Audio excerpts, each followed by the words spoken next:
Darth Vader is one of the most ruthless beings in the Star Wars galaxy. The empire that he served and defended was an evil galactic government, which begs the question, if the Empire and the Alliance were enemies, how and why did Vader help create the Alliance? That's what we'll be exploring in today's video. In order to do that, we'll have to take a look at Vader's secret apprentice. As many of you probably know, Darth Vader had a secret apprentice named Starkiller. Starkiller's real name was Galen Merrick. Galen was the son of two Jedi who lived among the Wookiees on Kashyyyk for 10 years. While he was still young, the Empire attacked Kashyyyk, where Vader fought and killed his father, Kento Merrick. His mother had died shortly before this. It was then that Vader first discovered Galen. Despite his age, Galen stole Vader's lightsaber and challenged him. Seeing the boy's potential in the Force, Vader took Galen Merrick as his secret apprentice. He then trained him in the ways of the dark side and sent him on dangerous missions in service of the Empire. After years and years of this, Vader sent his apprentice on 3 missions where Galen, now called Starkiller, defeated 3 Jedi who had survived Order 66. He killed 2 of the Jedi, and the other one fell hundreds of feet down, so Starkiller wrongly assumed that he had died. After his 3rd mission, Starkiller returned to his master. It was then that Darth Vader betrayed him. Vader apparently wanted to show Palpatine that he was still loyal to him, so he stabbed Starkiller in the back and sent his helpless body flying out the window into the darkness of space. 6 months later, Starkiller woke up in a lab in a secret facility. Vader claimed that he only betrayed Starkiller because he wanted Palpatine to think that he was dead. He told him that he wanted Starkiller to be a free agent without having to worry about Palpatine. Starkiller, while still incredibly angry, seemed to accept this explanation. Vader then told Starkiller that he had a new assignment for him. He wanted Starkiller to find the Emperor's most powerful enemies and gather them together so that Vader could crush them, thus crushing the galaxy's largest chance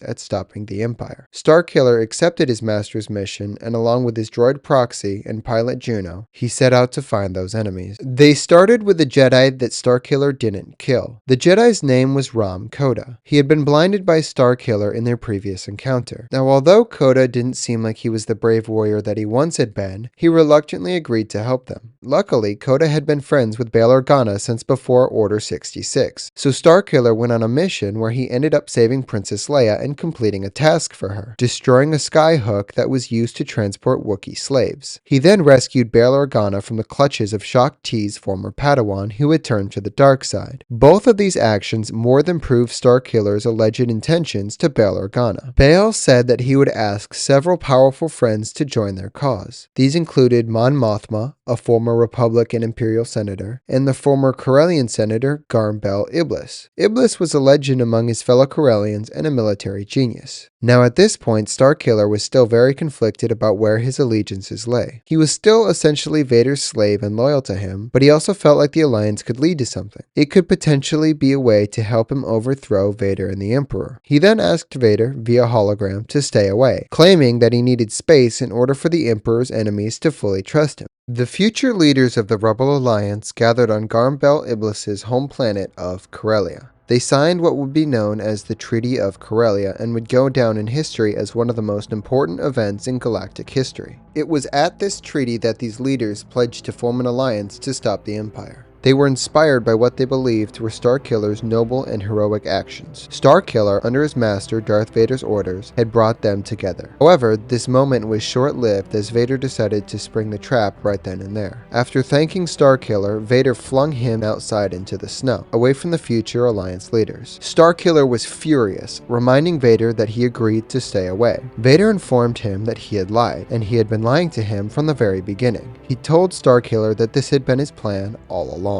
Now after this, Starkiller nearly died and Vader left him on Corellia, taking Bail, Koda, Mon Mothma, and Bel Iblis with him. Vader brought them to the first Death Star, which was still under construction.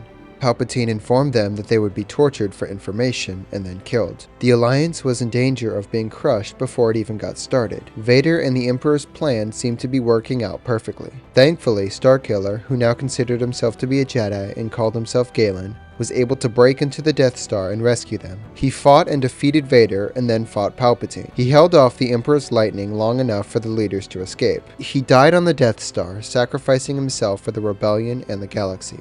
Vader informed Palpatine that Starkiller was dead. Interestingly, Palpatine seemed disgusted. He told Vader that Galen's death would inspire and give hope to the rebels. He warned Vader that he needed to stop the rebellion they had created, or it would be their undoing. Galen did inspire the Alliance, and in honor of his sacrifice, they decided to make the Alliance's logo his family crest. Alright, so that's how Vader helped start the Rebel Alliance. I think that the plan to gather future Alliance leaders together was incredibly risky and arrogant, but also kinda smart. This definitely has Palpatine's influence on it. I love how even as a Sith with evil intent, Vader was a key part in bringing down the Empire. I thought it was an interesting story and had a decent amount of irony involved. Let me know your thoughts in the comments. Also, I apologize for how my voice sounded in this video. I was a little sick when I recorded it back in December, but thank you guys so much for watching. I hope you all enjoyed the video. Have a great day. May the Force be with you.